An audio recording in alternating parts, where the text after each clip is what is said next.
Sejam todos, todas e todos muito bem-vindas! A gente vai começar aqui nosso segundo episódio desse programa, desse videocast, desse podcast mais do que especial. E agora já tem um nome para chamar de seu. Então agora eu posso dizer para vocês, sejam todas muito bem-vindas ao Lá Elas. Isso mesmo, Lá Elas. Segura aí que eu já vou explicar para vocês o que significa esse nome. Mas antes eu queria me apresentar para vocês. Eu sou a Luana Flor, eu sou psicóloga, eu sou mestre em psicologia lá pela USP em São Paulo, onde eu passei 20 anos, morei 20 anos em São Paulo. Hoje em dia eu atendo, dou supervisão, eu coordeno vários cursos que formam profissionais para cuidar da saúde mental das mulheres. Mas já faz 8 anos que eu voltei para a Bahia. Então eu estou agora em Salvador. E segura essa informação aí que ela vai ser importantíssima para vocês entenderem o nome desse programa. Eu trouxe, inclusive, aqui um dicionário de baianês, porque aqui na Bahia a gente fala todo um dialeto, toda uma expressão aqui, tudo diferente. Você talvez já tenha ouvido falar por aí dessa expressão lá ele. Eu sei que muita gente que me acompanha aqui não é do Nordeste, não é baiano e pode acabar não entendendo o que quer dizer essa expressão importantíssima na comunicação soteropolitana. Essa expressão lá ele significa, segundo o dicionário de baianês, uma outra pessoa, não eu. Ela é uma expressão usada para se defender daquelas frases de duplo sentido, sabe? Principalmente, ali inicialmente, daquelas duplos sentidos que tem uma conotação sexual. Porque, gente, eu vou dizer para vocês uma coisa, os baianos não saíram da quinta série até hoje. Então, para você se defender daquela conotação meio sexual ali, você solta um lá ele, inclusive tem essa mãozinha aqui que vai para o lá ele, e aí você dá um contragolpe. Se você perguntar, por exemplo, para um taxista, eu posso ir atrás? Ele vai te mandar na hora um lá ele. Você sente atrás do carro, aqui atrás ninguém entra. A gente, por exemplo, está indo para um restaurante, eu falo, a gente vai de 3 pessoas ou de 4? Na hora você vai ouvir um lá ele também, vai ser de 4 não, vai com 4 pessoas. Mas a realidade é que o lá ele acabou se tornando, na verdade, uma forma da gente se defender, da gente se proteger de algum tipo de ataque ou qualquer coisa ruim que esteja acontecendo ou que possa acontecer com a gente no futuro. Então, por exemplo, eita, roubaram o celular daquela moça ali no ponto de ônibus, a gente manda um lá ele, não roube o meu não, deixe lá. E se eu disser assim, e se o seu marido reclamar da roupa, do tamanho da roupa que você está usando? Aí eu mando um lá ele. Do tipo assim, nem venha, nem comece, jogue para longe de mim isso aqui. Reclame de aí, não reclame de mim.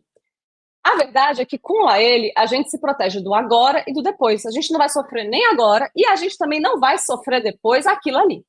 E é justamente por isso que esse programa vai se chamar Lá Elas. Porque, olha, a gente está sofrendo, viu, com patriarcado, a gente está sofrendo com machismo, a gente está sofrendo com capitalismo, a gente está sofrendo com tudo nesse mundo aqui. E a gente vai mandar juntas, a partir de agora, um lá elas, porque com a gente não. A gente não vai mais ficar passando esses perrengues, tendo nossas histórias contadas aí pelos outros. Esse aqui é um espaço para que as mulheres possam pensar sobre esse mundo, mostrar perspectivas diferentes de notícias, reflexões que contem a história que a gente está vivendo, que a gente está testemunhando todos os dias, e a gente possa fazer parte da construção dessa narrativa. A gente vai tomar conta da narrativa das nossas histórias, dos acontecimentos dos nossos tempos. E quinzenalmente a gente vai estar aqui debatendo os mais diversos assuntos que nos afetam cotidianamente.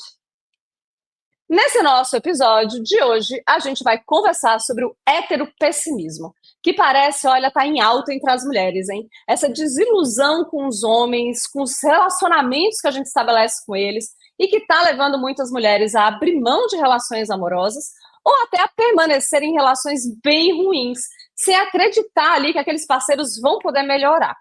Essa expressão ela foi cunhada lá em 2019 pelo escritor queer Asna Serezin, espero que seja assim que fale o nome dele, que estuda a sexualidade e gênero num artigo chamado On Heteropessimism, publicado lá no New York Inquiry, em 2019. Mas esse fenômeno tem aparecido no consultório de psicologia e também, vamos concordar, nas rodas de amigas nossas. A gente tem visto muitas mulheres cansadas, reclamando muito de como tem se desenrolado essas interações com os homens. Algumas considerando até a realidade de ficarem solteiras e isso ser melhor.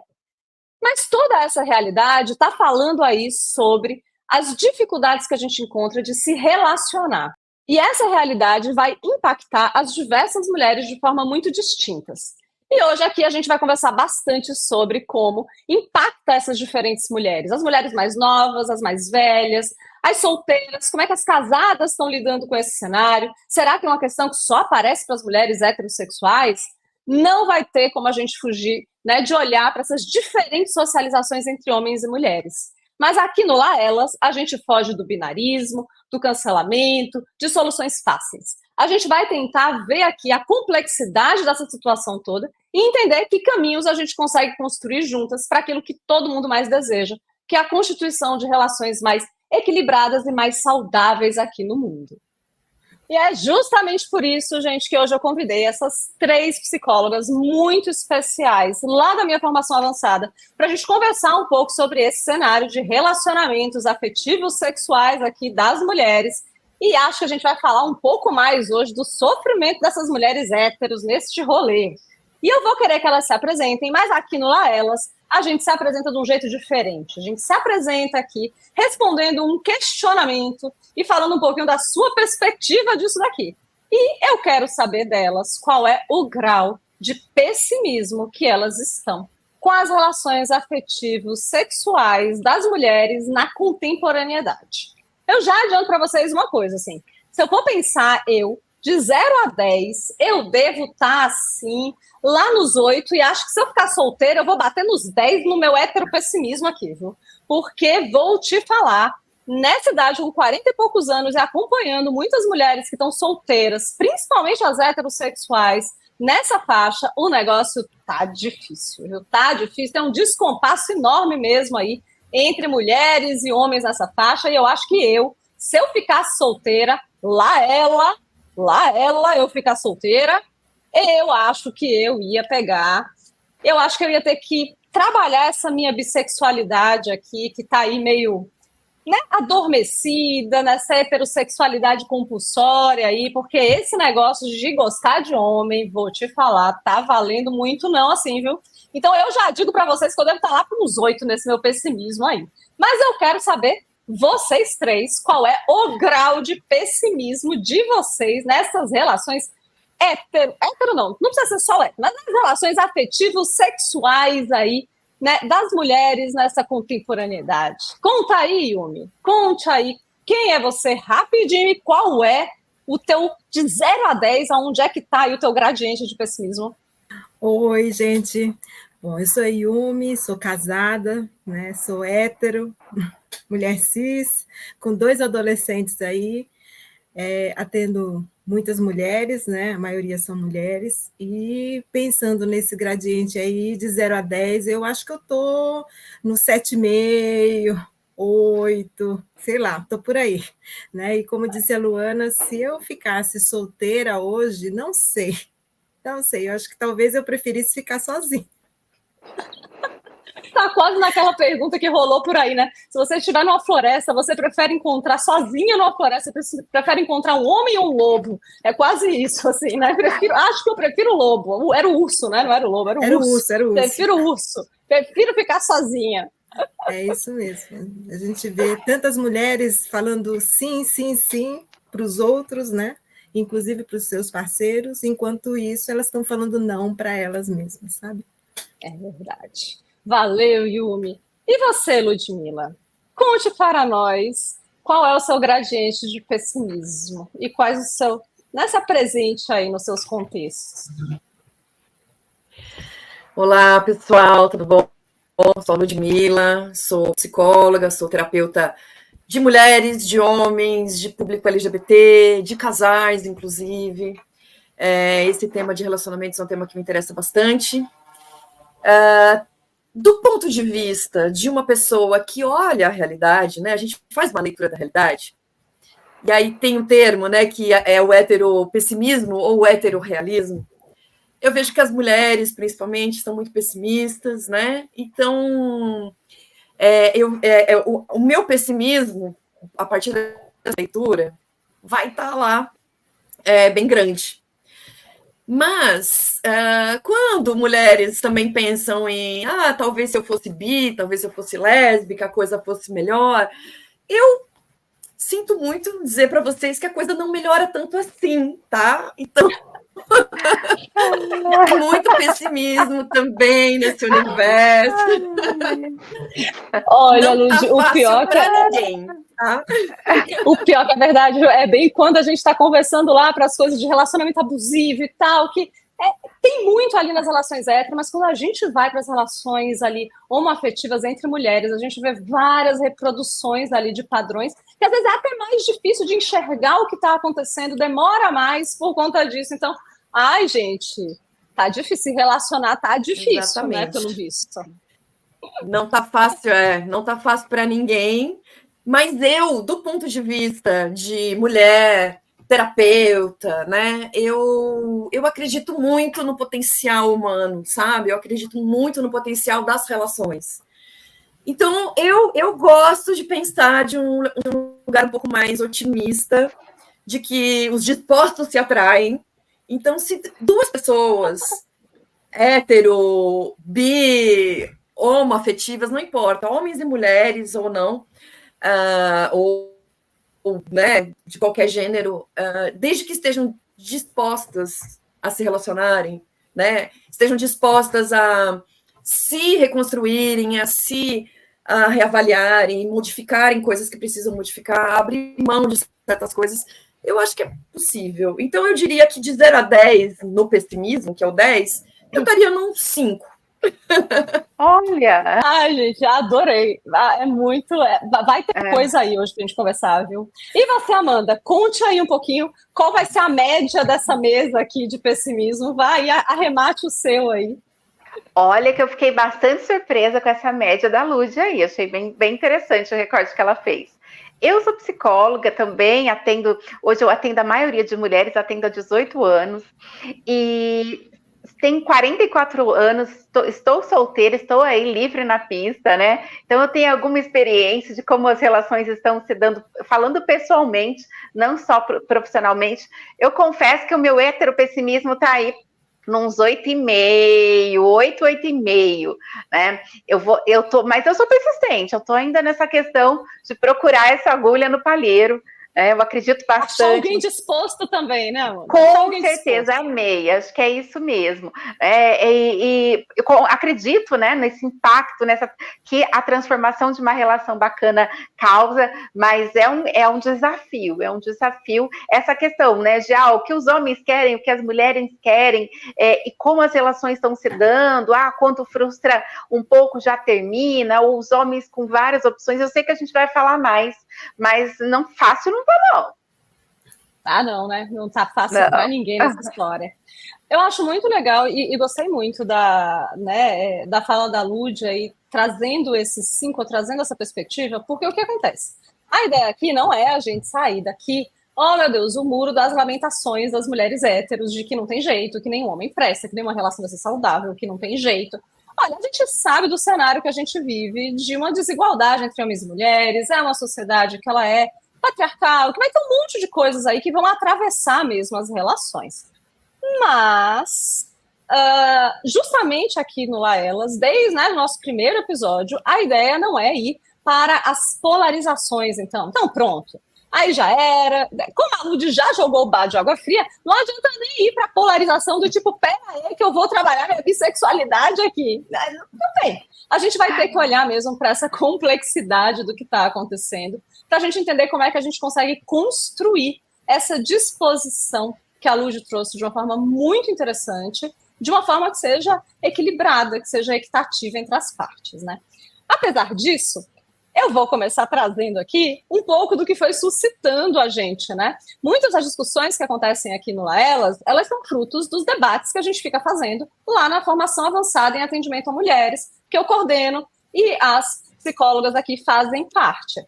E lá, a gente fica olhando e a gente fica tanto se lamentando um pouco, né, das nossas próprias realidades, como a gente fica vendo os movimentos que tem aí. E eu não sei se vocês já viram vários perfis aí de Instagram que jogam e colocam prints de perfis do Tinder, trazendo aí essa dinâmica do homem mais tóxico, ou de coisas que ele vai descrevendo que ele quer na mulher, e que coloca ali. E isso vai causando uma... Né, a gente dá risada, né? Porque, né, seria cômico se não fosse trágico aquilo que a gente vai encontrando ali nessa história.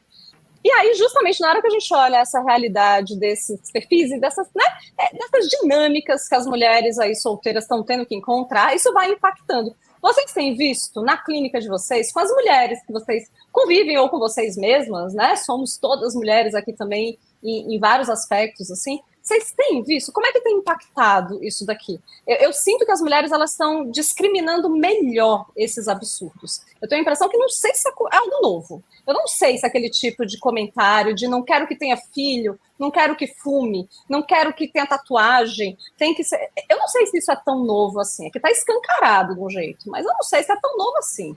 Eu acho que a gente já tinha que lidar um pouco com isso. Como é que tem batido nas mulheres aí que vocês têm acompanhado? Como é que vocês têm visto o impacto disso nelas? Não é uma questão simples, né?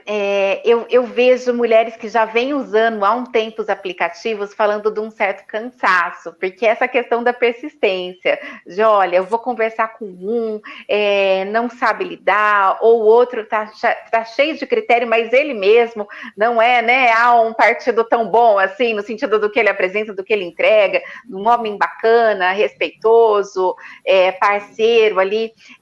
Então, assim, é uma realidade que ela tá bastante delicada. E são os homens que a gente encontra no dia a dia.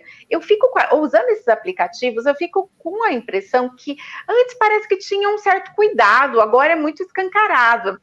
Essa questão do que eu quero, e até de um certo descuido ali do que vai ser feito, né? Eu não sei se muito bem por conta dessa questão da quantidade de mulheres disponíveis, da autoestima do homem hétero, mas eu sinto que antes eles tinham um cuidado maior quando se colocavam, agora a coisa Essa é a minha dúvida, Amanda, na verdade. Se antes eles tinham um cuidado maior, ou se antes a gente, de forma geral, enquanto mulher, estava menos letradas. Né? Porque eu não sei, eu acho que talvez topograficamente, você acha, aparecia de alguma outra forma, mas estava ali esses padrões, né? Sim. Eu concordo, Lu. Eu acho também que as mulheres hoje discriminam mais, né? Esses padrões. Eu acho que a nossa sociedade, né, vamos pegar historicamente, né, esse patriarcado, né, essa sociedade machista, sempre colocou homens e mulheres em lugares diferentes, né? Então a mulher dentro de um âmbito muito mais doméstico, né, de cuidado do lar, da maternidade. Então era dado às mulheres muito mais esse espaço e o que a mulher tinha acesso era isso. Então, se a gente for lembrar aquelas revistas, né? Eu lembro de que eu era criança, minha mãe assinava a revista Cláudia, ou mesmo a Capricho, aquelas revistas. Era sempre assim, como satisfazer o seu homem sexualmente, ou como ser uma boa esposa, como ser uma boa mãe. Tinha uma cartilhinha, né? Do que era ser uma boa esposa, uma boa mulher. E na leitura dos homens, em geral, tinha uma divisão muito, muito nítida das mulheres para casar e das mulheres para transar, para comer, para se divertir, né? As putas, a da né? cama e a de casa, e né? A do lar e a da rua. Isso, exatamente, né? Então, com a mulher de casa, ele tinha um comportamento, com a da rua, outro. E as mulheres, acho que não tinham tanto acesso a esses universos, a entender isso, o que acontecia com os homens, né? E eu acho que, conforme foi mudando, eu acho que as mulheres foram conquistando os espaços, né, os espaços de trabalho, né, o espaço público. Claro que não todas as mulheres, a gente sabe que isso ainda tem também recorte de raça, de classe, mas enfim, as mulheres estão ali estão permeando outros espaços. E a internet, né? Porque a internet publicizou isso de um jeito assim tão escancarado. E aí a gente chega no aplicativo. Amanda, é que antes isso estava ali posto, mas isso estava posto na conversa entre os amigos, na conversa dos tios em casa, do que era esperado, do que tinha. E, de repente, se autoriza a estar ali público, né? Super, assim. Eu acho também que quando a gente olha lá para os aplicativos, acho que quando a gente fala lá do dispositivo amoroso que a Valesca Casanello traz, né, que ela traz o dispositivo amoroso e o materno, e que a nossa subjetividade da mulher é construída ali, e que a gente coloca essa relação num lugar tão valioso da vida, né, e superestima, que muitas vezes nós, mulheres, a gente acaba aceitando muitas coisas. Então, eu acho mesmo que tem homens lá que eles estão ligando foda-se. No sentido, é isso, e mesmo assim eu encontrarei pretendentes, né? Eu concordo com vocês que o letramento ele tem acontecido, tanto é que a gente tem falado com esse termo do heteropessimismo, a própria Valesca, ela fala do heterorealismo, que, olha, é uma descrição de como as coisas estão acontecendo, mas que tem homens que estão nessa. Eu vejo assim, por exemplo, eu lembro de uma história, uns anos atrás, de um pai de uma amiga, que era uma relação super complicada e que se separou, e logo depois ele começou a namorar uma mulher muito bacana. E essa minha amiga, ela falava assim, nossa, mas como é que ela aceita ele assim, né? É porque ela estava tanto tempo sozinha, com uma necessidade de relação, que para ela, aquilo, ok, vou administrar, né, para ocupar esse lugar social, para ter uma companhia, já faz tantos anos que eu não me relaciono. Então, eu acho que os homens estão, muitos deles, ainda num lugar bastante confortável, entregando o que eles querem entregar, assim. E eu não sei se vocês têm essa impressão, mas eu vejo que quando a gente atende mulheres de 40 a mais, né, que são hétero, casadas e tal, elas vivem num relacionamento que, sim, foi estabelecido de uma forma machista, né, daquele jeito que eu falei no começo, né, muitos sims para os outros, né, para os filhos, para o marido e tal, e sempre dizendo não para ela mesma, né, e ela não consegue nomear muito ali. Ela vê nas redes sociais, está começando a ver essas coisas hoje em dia, mas ela ainda não consegue transpor muito, ou às vezes até transpõe para a sua vida, mas ele paga as contas, mas ele, né? Então, fica muito nesse lugar. E quando a gente atende as pessoas mais jovens, né, de 20 e poucos, são pessoas que estão muito antenadas e muito preocupadas com relacionamentos, né, e aí elas ficam tão assim, não, mas será que isso é abusivo? Não, mas será que eu posso me apaixonar? Será que tudo bem eu me apaixonar? Né? Então, vai para um outro lado que parece que, assim, sabe o pêndulo, né? Parece que você não consegue encontrar um equilíbrio. Ou você está desse lado, ou você está daquele outro lado, que não se permite nem se apaixonar. Assim, a gente gosta de pessoas, e apesar de várias diferenças, né, a gente pode gostar das pessoas, e, enfim, e se vê nesse lugar. Não sei se vocês têm essa impressão. Assim. Faz muito sentido, inclusive, quando você vai trazendo, né, esse movimento, eu acho que isso é parte desse movimento histórico que a Lud e a Amanda estão trazendo, assim, de que a gente estava num lugar onde tudo era muito naturalizado, a gente começa a discriminar enquanto sociedade o que está acontecendo ali, e aí sim, as novas gerações que vão já vindo de base de alguma educação que tem algumas modificações, né, mesmo que não seja uma educação para a liberdade de gênero, para a liberdade sexual, mas é diferente se a gente parar para pensar, né, o que tem acesso hoje, quem está com, né, 20 e poucos anos, de quem está quase com 50, assim, o tipo de educação que está ali e tudo, mas esse processo vai fazendo a gente discriminar, e aí eu acho que vai produzindo conflitos na vida das pessoas, porque essas mulheres de mais 30, que começam a perceber algumas coisas, começam a entrar num certo embate do tipo, nossa, então, ou eu acato essas coisas que já vêm da minha geração e que eu percebo agora que elas são meio violentas comigo, ou eu fico sozinha, e aí nisso a gente volta de novo para a Zanello, quando a gente olha qual é o meu valor, como é que é calculado o meu valor, o que é uma mulher sozinha, o que é uma mulher que, né, a gente vai tendo aí um peso grande, então é uma escolha muito difícil essa, né? Se correr o bicho pega, se ficar o bicho come nessa descrição. Sim. Não, eu acho que eu queria dizer também desse movimento de pêndulo que a Yumi trouxe, né? Que eu acho que é uma metáfora, né? Uma visão mesmo, né? Uma imagem muito interessante, que traz esse movimento também feminino de letramento, de compreender, né? Como a gente estava falando aí, esse movimento histórico, né? Da mulher começar a entender melhor, se perceber nesse lugar, começar a ser mais exigente nas relações, começar a desejar mais, né? Ser um ser desejante, que eu acho que isso também era uma coisa negada à mulher até então.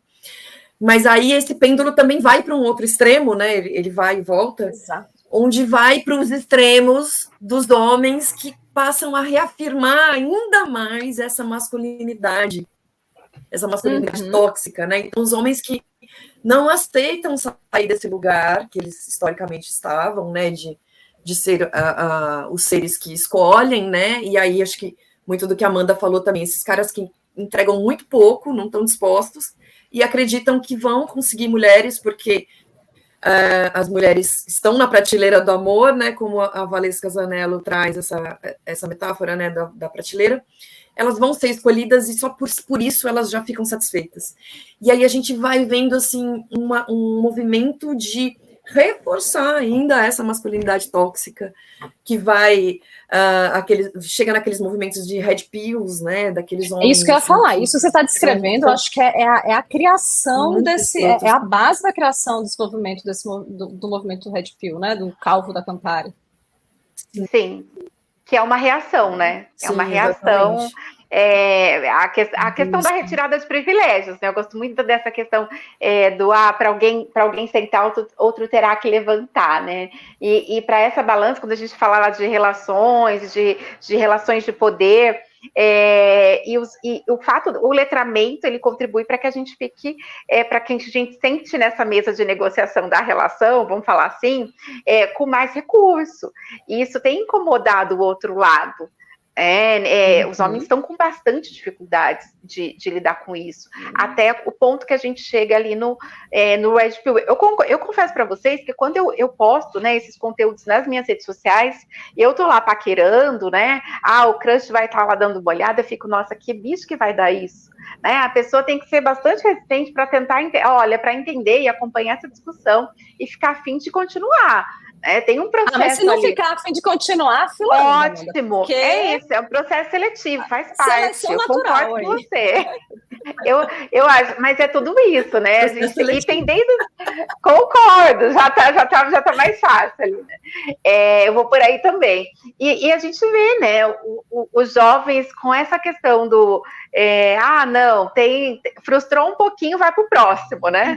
É o próximo médico. Se a gente parar para pensar, eu acho bem interessante isso que a trouxe desse balanço que está abrindo essas portas, que é o que acontece. Esse processo todo, ele vai produzindo impacto nos vários atores que estão envolvidos.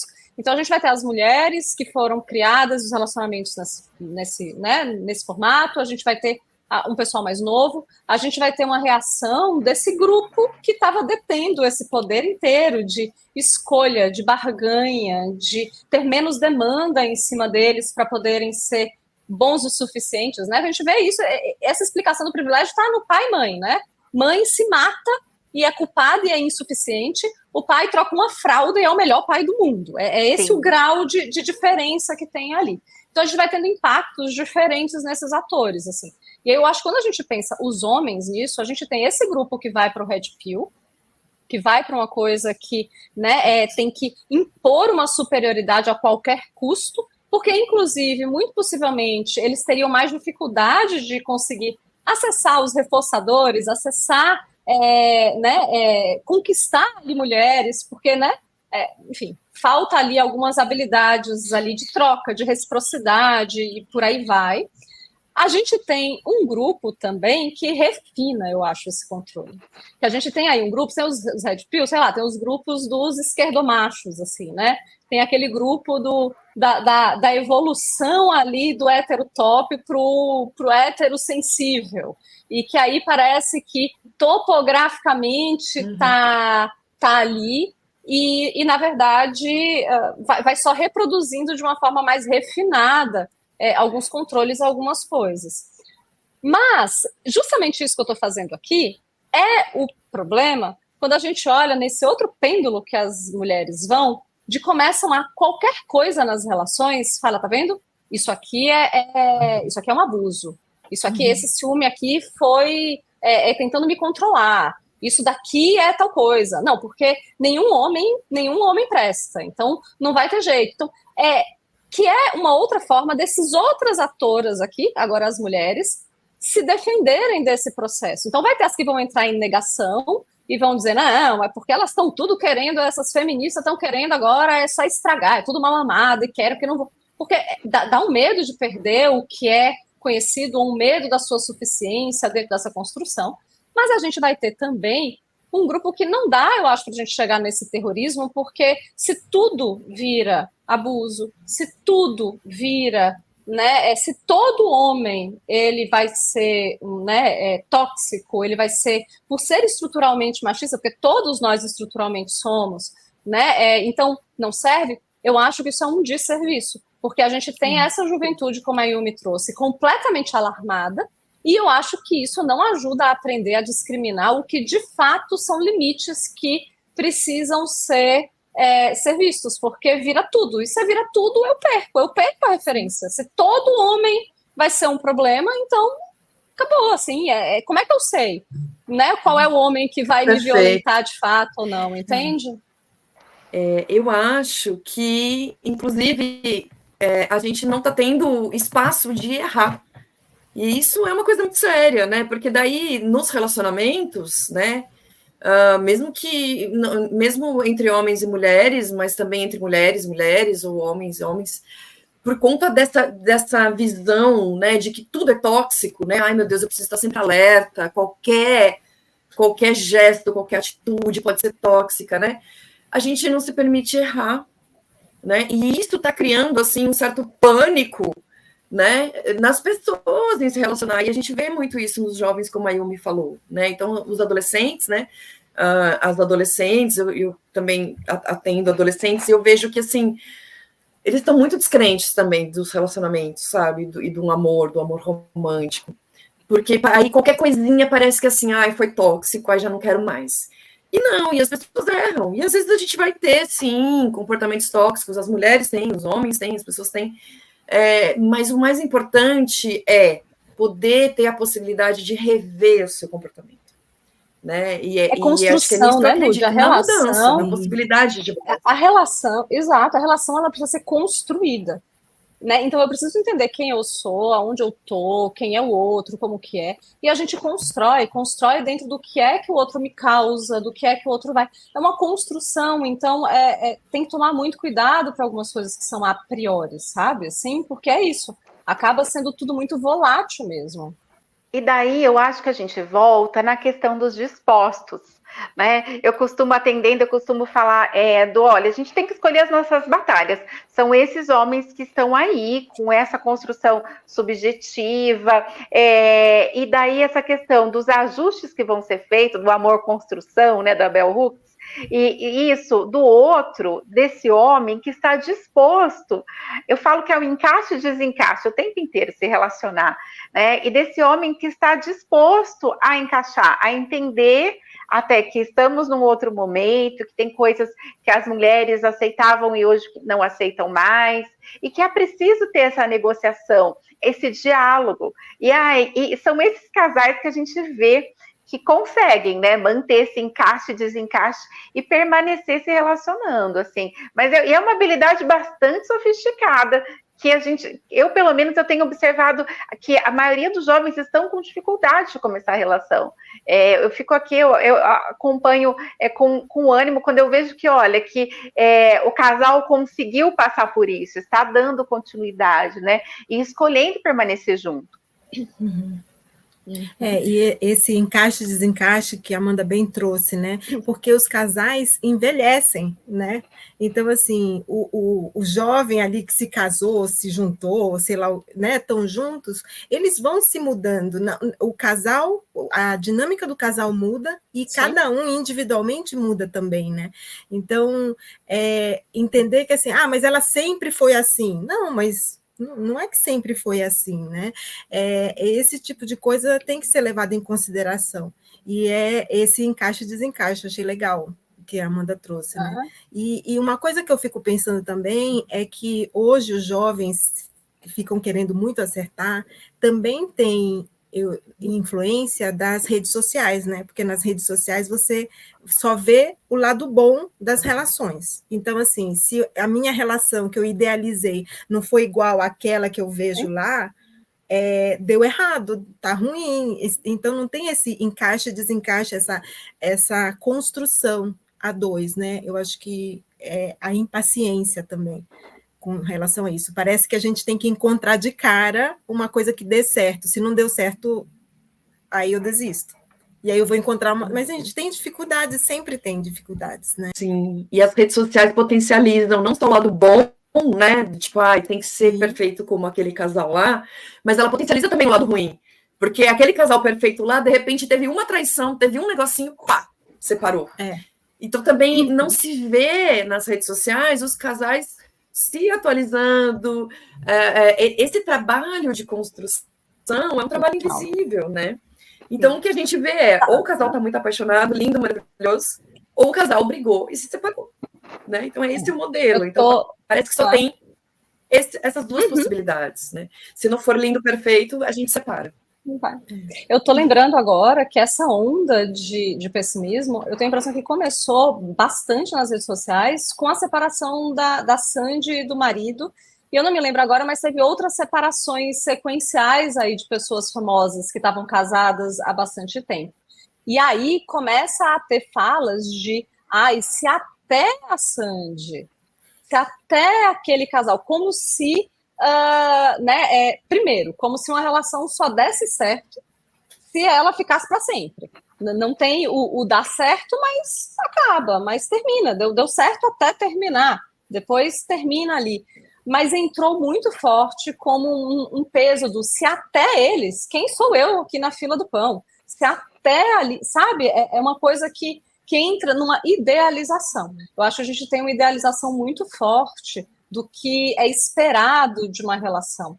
E isso daí misturado com a gente ter descrições da nossa cultura muito específicas do que a gente deveria esperar e do que a gente deveria entregar. E é por isso que tem um peso diferente para homens e mulheres. É por isso que homens, eles estão aí, tem a tal da, né, principalmente os héteros, aquela autoestima, assim, do homem hétero, que brincam que tem que colocar em frasquinho e vender, né, porque vamos ficar ricos, mas que reproduz, tipo, o Leonardo DiCaprio, né, que tá aí, já numa idade, né, sei lá quantos anos ele tem, mas mais de 50 aí deve ter, mas sempre namorando aquelas, né, com 20 e poucos anos, e sempre, né, como a gente estava conversando em outros contextos aqui do nosso grupo, parece que é sempre a mesma mulher, ele vai trocando, a mulher envelhece, ele pega a mesma mulher, ele reseta e pega ali a mesma mulher. Só que, para este homem de 50 anos, a realidade afetiva e de possibilidades é muito diferente da mulher de 50 anos. Na hora que a gente olha, por exemplo, a mulher do Keanu Reeves, que, né, ela tem cabelo branco, ela não traz um estereótipo de super juventude que Hollywood tem, cai matando. O que ele tá com essa velha? O que ele tá com isso? Então, é muito difícil a gente pensar em equidade das relações quando a gente tem condições tão diferentes para homens e mulheres. Tem um papo que não vai rolar aqui neste Lá Elas, mas que a gente pode abrir, se vocês quiserem aí que estão assistindo, comentem aqui para isso, que é o impacto nas relações não monogâmicas, nas relações abertas, desses dois cenários diferentes, porque é algo que eu vejo aí que acende umas luzinhas amarelas aqui para mim, sabe? Como essa diferença de socialização, ela produz condições diferentes, assim. Então, sim, para uma mulher bater o pé e dizer, olha, não quero mais ser tratada assim dentro dessa relação que a gente já tem aqui, que seja há 10 anos, ou do que vai começar e eu não quero. E a ameaça disso ser o ficar sozinha, o ter que... Um monte de coisas que vem aí e que esbarram dentro disso, é muito mais pesado do que o cara que vai simplesmente achar, vou ter meus filhos agora só a cada 15 dias mesmo, e não vou ter mais ninguém me enchendo o saco para lavar prato, para não sei o quê. Faz sentido para vocês isso, assim, que é muito difícil pensar nessa equidade dessa forma, assim? Faz sentido. E eu gosto, né? Tem vários pontos que dá para puxar aí, né, Luana? Mas eu tava pensando aí na questão das mulheres mais velhas, né? Da dificuldade de se relacionarem, de quando termina um casamento de muitos anos. Eu já vi várias discussões no sentido, não sei se eu deveria ter terminado, porque olha como está o mercado, né? Agora está difícil ficar sozinha, talvez eu devesse ter voltado lá e ter administrado a condição. ou mulheres que estão ali muito infelizes no casamento e com dificuldade tem mulheres que eu percebo que têm medo de encostar, né, de olhar para a questão da relação, porque, olha, se eu olhar, eu vou querer separar, e olha, minha amiga falou que lá, ó, tô vendo que tá um drama, né, para encontrar um novo relacionamento, e tudo isso, e as mulheres nesse lugar que com uma carência muito grande, né? A gente vê quantas mulheres que caem em golpes amorosos aí por conta dessa carência, né?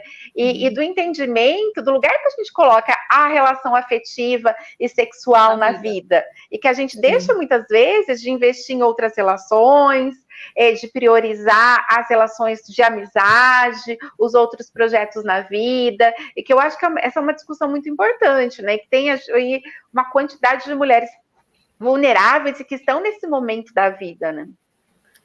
Elas esquecem um pouco das coisas que elas gostam de fazer, né? Elas ficam tão envoltas para o lado do outro, em satisfazer o outro. É aquilo que a Zanella fala, né? Que os homens aprendem a gostar de muitas coisas e as mulheres aprendem a amar os homens, né? Que é isso que a nossa sociedade acaba ensinando. Então, assim, a minha autoestima como mulher depende de um homem que me queira. É isso que a sociedade patriarcal, machista, ensina. Né? E aí, se eu não heteronormativa, né? Que diz que é o homem que vai ditar propriamente dito ali, né? Exatamente. Aí, quando não tem um homem que a escolheu na prateleira do amor, é assim, como assim, né? Então... Sim, e como isso coloca um peso enorme na mulher, né, no sentido de que se não der certo a culpa é dela, que não se cuidou direito, que está envelhecendo, aí a gente tem todo um mercado de estética e etc, né, porque parece que é só essa questão que importa, né, para ser escolhida nessa prateleira, ela tem que estar bonita, jovem, né, e aí a Luana lembrou aí das separações, né, famosas, aí eu me lembrei da Shakira, que também acho que foi na mesma época, e aí causa um espanto, porque daí, assim, tipo, como assim a Shakira, que é aquela mulher que tá lá no topo, né, da prateleira, né? A loba. No topo da prateleira, ela foi traída. Então, quer dizer, não é sobre isso, na verdade, fazem a gente acreditar que é sobre isso, sobre aparência, mas não é, né? Então, é uma lógica de consumo de relações, entendeu? Então, assim, o homem precisa consumir mulheres, independente dessa prateleira. Então, é o topo da prateleira, mas é quantidade também, né? E aí a gente vai entrar na questão da traição, de quantos homens têm uma cultura de traição e que sempre foi naturalizada para eles, isso sempre existiu. E aí tem um papo hoje de não monogamia, de um lugar, assim, de ser uma coisa legal, good vibes, mas, na verdade, muitas vezes, quando a gente vai ver, é só uma autorização para um negócio que sempre existiu. O homem sempre traiu e sempre consumiu, né? Mulheres. Tinha aquela lá que era a mãe, a esposa e as outras, né? E aí, quando vai abrir a relação, e vai ter, não, tudo bem, eu sou um cara moderno e tal, mas coloca um monte de limites para a mulher, entendeu? Não, mas você não vai transar com o meu amigo, mas você não vai sair com não sei quem, mas só se for, já que você é bi, então você vai só com mulheres. Quer dizer, não é permitido para a mulher viver essa não monogamia de uma forma plena também, né? E aí eu sei que não monogamia da vivência, ela tá um monte de coisa, outro programa. Não é? E é uma escolha que é feita pelo outro, né? É imposta pelo outro ali dentro do que vem do desejo, assim, né? Então, de fato, acho que a gente abre aí uma possibilidade de discutir um tanto mais esse impacto que tem aí, né? Da não monogamia e como isso vai impactando, porque muito do que eu observo é isso daí mesmo também.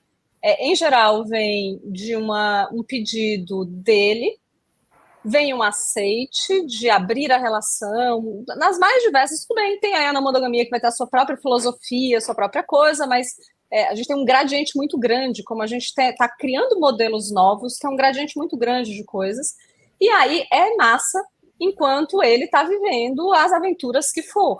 Na hora que ela começa a acelerar um pouco nesse processo, ele trava. Até porque, de novo, as duas socializações são diferentes. Então, os homens são ensinados, inclusive, se você vai pensar em casualidades, encontros casuais, os homens são ensinados a isso. A mulher é ensinada que, para ela ter tesão, tem que ter romance, tem que ter envolvimento, que não pode ter. A que tem tesão por tesão, não é. Ela está lá no fundo da prateleira, ela vai ser a da rua, ela vai ser aquilo. Então, é muito difícil, né, esses processos, assim.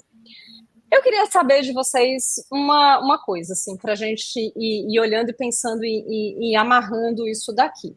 A gente está nesse cenário que a gente está descrevendo, que é um cenário complexo, que tem muitos atravessamentos, né? A gente já falou aqui um pouco de etarismo. Se a gente parar para olhar e pensar um atravessamento racial, sim, as mulheres negras, elas estão numa solidão afetiva ainda mais intensa nesses processos, sendo preteridas, inclusive pelos homens negros. E aí também tem várias tensões que vão acontecendo dentro desses cenários, né, de críticas à palmitagem dos homens, e aí é uma complexidade, porque aí são relações também que estão acontecendo ali, individuais, num campo individual. Então, a gente tem um campo político, a gente tem um campo pessoal, e essas coisas vão se colocando ali no meio disso.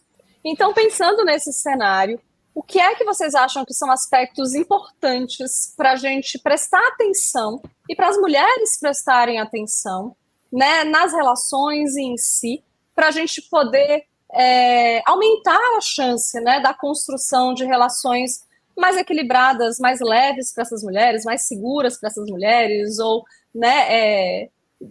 que elas, é difícil eu falar que elas fiquem mais dispostas, mas é porque a disposição aí tem que ser mútua, né? Para como é que ela lida com a não disposição do outro, né, nesse cenário, sem ela ter que se dispor sozinha a tudo, porque esse que é o grande desequilíbrio, né? Eu faço tudo e o outro nada. O que vocês acham que são fatores importantes para que a gente vá se tornando mais sensível a esses elementos, sabe? No nosso se relacionar e das mulheres que a gente vai acompanhando. No meu entender, Luana, tem a ver, quando eu falo, dar conta da minha solitude, querer permanecer na pista, né, paquerando, conhecendo pessoas, para mim tem a ver com investir em várias áreas da vida, né, para não ser de fato só a relação, e para entender como as relações estão se dando e ficar um pouco mais atenta que vai ter que lidar com algumas frustrações para poder permanecer, né, no meu entender seria por aí. Eu concordo com a Amanda, eu também diria algo por aí, assim, acho que no investimento de outras relações para além daquela relação afetiva, amorosa, né, as amizades, cultivem, né, outras relações, isso é muito saudável, mas um ponto importante também que eu gosto sempre de frisar, assim, diálogo, né, se um relacionamento tem muito diálogo presente, sabe, se você sente, você mulher, você homem, né, se você está num relacionamento e você sente ouvido, ouvida, você sente que quando você tem uma questão que te incomoda e você sente que pode falar sobre isso, por mais que isso crie uma tensão, e vai criar mesmo, e tá tudo bem, vamos cuidar disso juntos, né? Então, se existe essa possibilidade de diálogo, eu acho que tem grandes chances do relacionamento ser um relacionamento mais saudável. Eu concordo com a Amanda, com a Lud, e eu acho que eu acrescentaria uma coisa. Eu acho que o diálogo a gente tem que cultivar várias relações, nunca deixar de encontrar as amigas sozinha, né? Assim, não levar sempre o casalzinho andando junto, porque acha que tem que andar junto e um ficar com a cara feia nem nada. Não, ele gosta de sair para encontrar os amigos, jogar um futebol, sei lá, ela também vai sair para encontrar as amigas, tomar um café e tá tudo bem. E vai ter o momento dos dois também, ótimo, né? Mas manter esse espaço que ela também, cultivar esse espaço, conversa, né? Esse diálogo, e eu acho que, assim, uma comunicação clara, né? Porque eu vejo assim, das pessoas que eu atendo, às vezes a comunicação não é clara. Você joga em direta, porque, imagina, ele tem que entender, eu acho que ele tinha que... como assim ele não vai entender o que eu falei? Eu falei, mas quando você vê, não é uma comunicação clara, sabe? Olha, eu não gosto quando acontece tal coisa, eu fico chateada, né? Assim, é uma comunicação clara, não assim... jogando em direta. Fazendo joguinho, né? Aquele esquema do joguinho, assim, né? Isso. Eu acho Em que bola aí de cristal, né?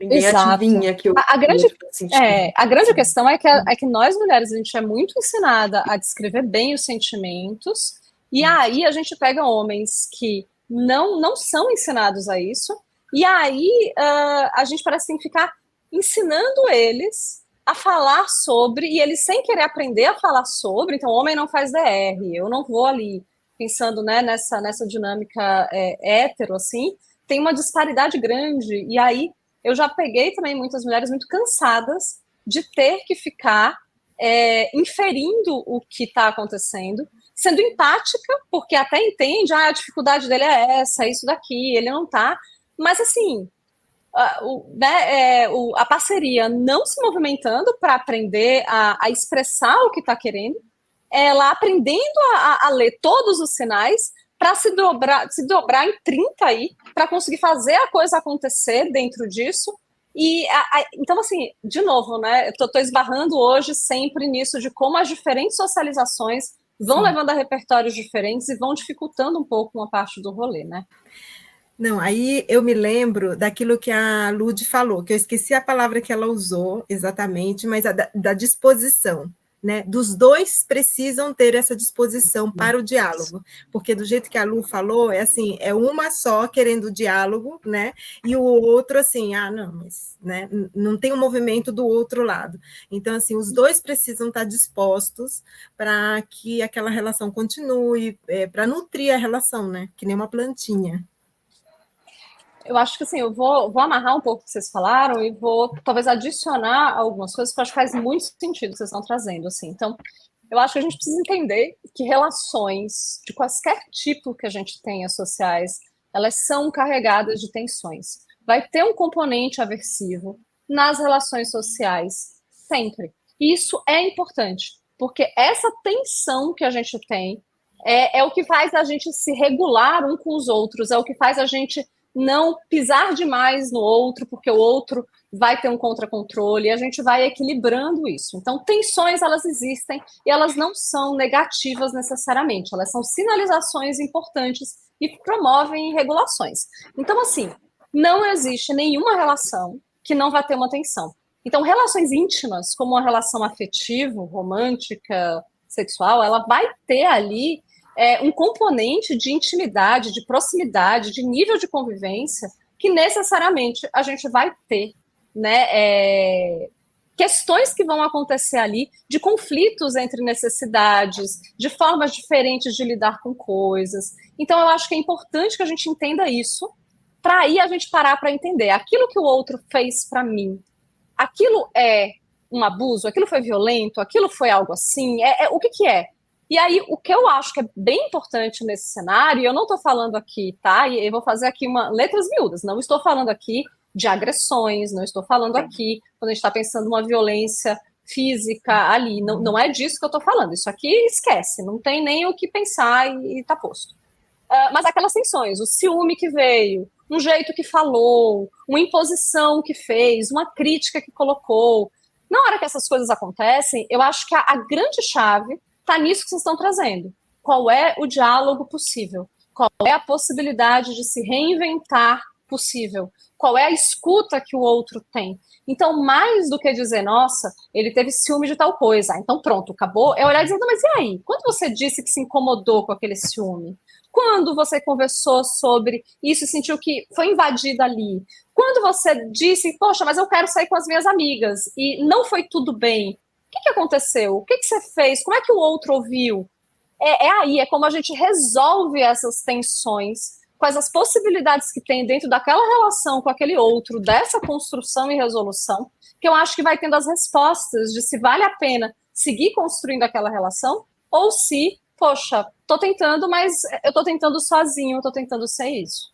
E aí, nesse cenário, esses movimentos que a gente tem de valorização das nossas individualidades dentro das relações, ela é importante, né? Eu não gosto daquela de que são duas metades da laranja que se encontram e formam uma. Não, duas laranjas, é uma pera com a maçã, entendeu? Assim, e que dá uma salada de fruta ali e tá valendo, né? Mas cada um tem a sua individualidade nessa história. Lógico. E é importante a gente manter isso. Eu acho que muito dessa coisa da não manutenção vem de muitos processos de insegurança que faz com que a gente, né, o outro tem que ser igual a mim, e qualquer coisa diferente é uma ameaça, é uma ameaça de ruptura, é uma ameaça de perda, é uma ameaça de que eu falto, e por aí vai.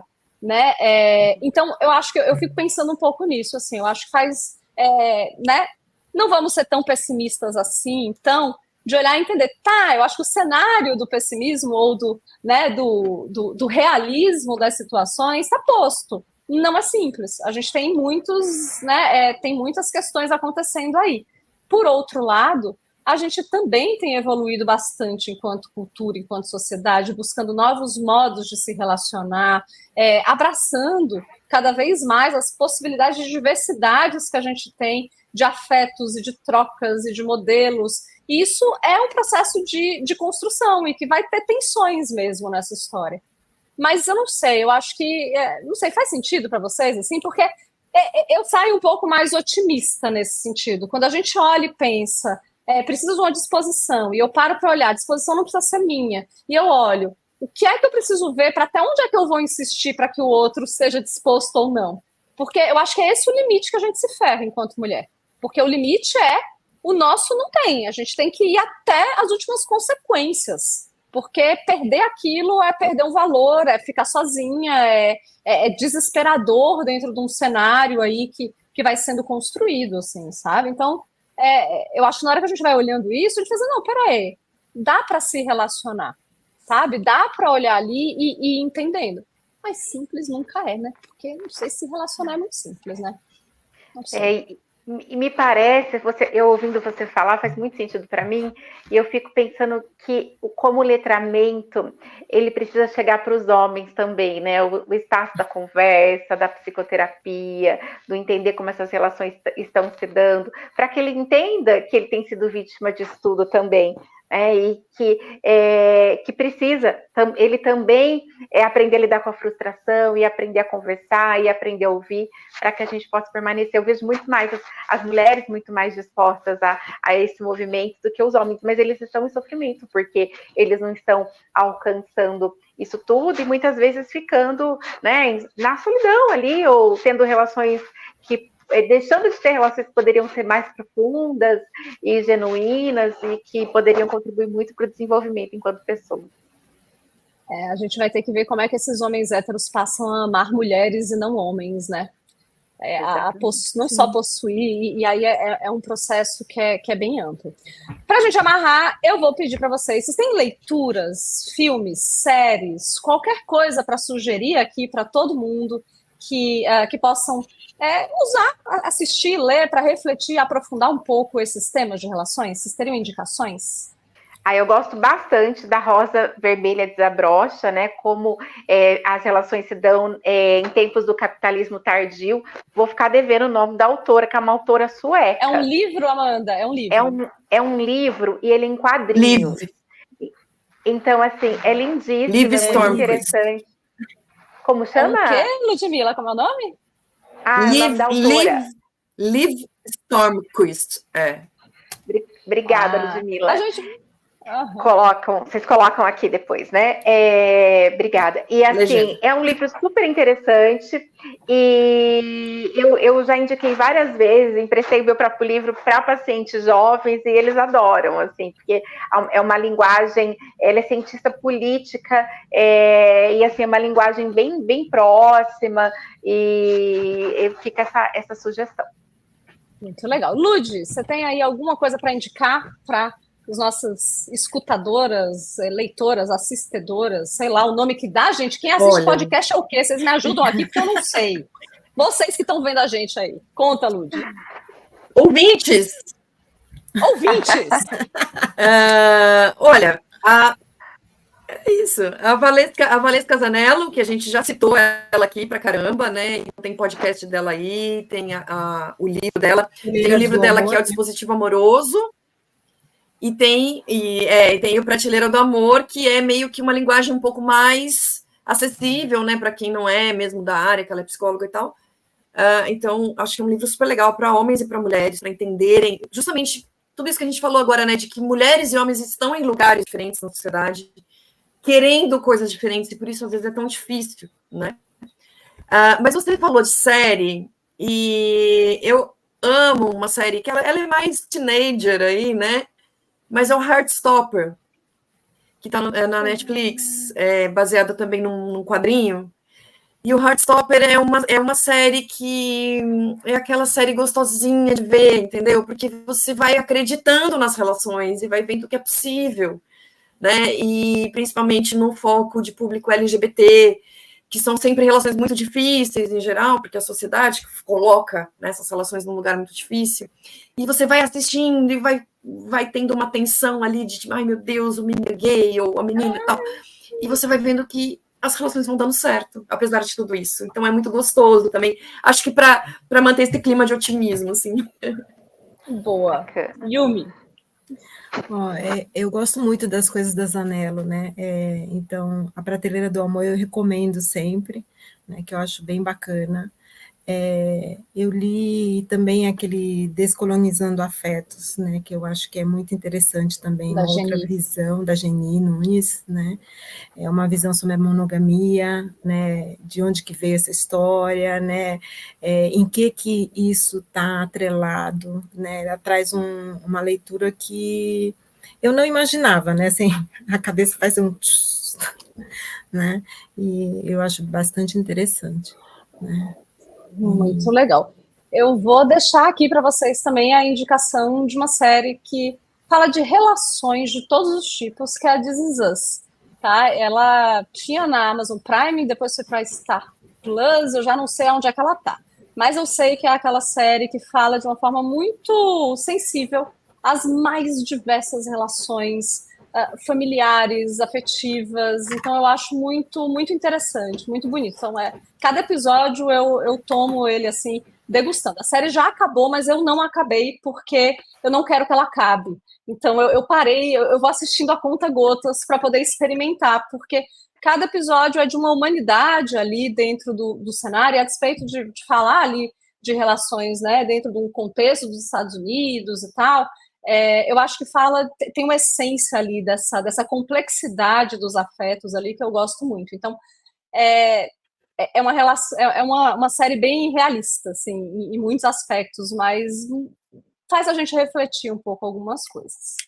Queridas, muito obrigada por esse bate-papo. A gente já saiu daqui abrindo várias outras possibilidades de conversa, né? Fico muito feliz por vocês terem vindo aqui e a gente vai continuar aqui com o La Elas, que está só começando, está nascendo, e a gente vai ter aqui quinzenalmente um episódio com um tema novo, com a discussão nova, e vocês podem assistir a gente tanto aqui no YouTube como lá no Spotify, apenas com áudio. Muito obrigada, queridas. Amei, e estou esperando vocês de novo aqui para a gente continuar neste papo do La Elas aqui, tá bom? Beijo. Combinado. Vocês. Até a próxima. Tchau. Gente, eu saí aqui dessa discussão querendo discutir mais um monte de coisa. A gente abriu várias portinhas e vários temas possíveis para a gente debater aqui no La Elas. Então, por favor, ativa aqui o sininho, pode ouvir aqui no YouTube, você que estiver ouvindo no Spotify também pode nos acompanhar por lá. E fiquem esperando que daqui a 15 dias a gente vai ter um novo episódio. Vocês podem sugerir temas pra gente. E quem estiver assistindo aí, me marca lá no Instagram, marca aqui as outras psicólogas e vamos seguir nesse debate. Eu quero entender como é que tudo isso está reverberando aí em vocês. Então, espero vocês lá no nosso próximo La Elas.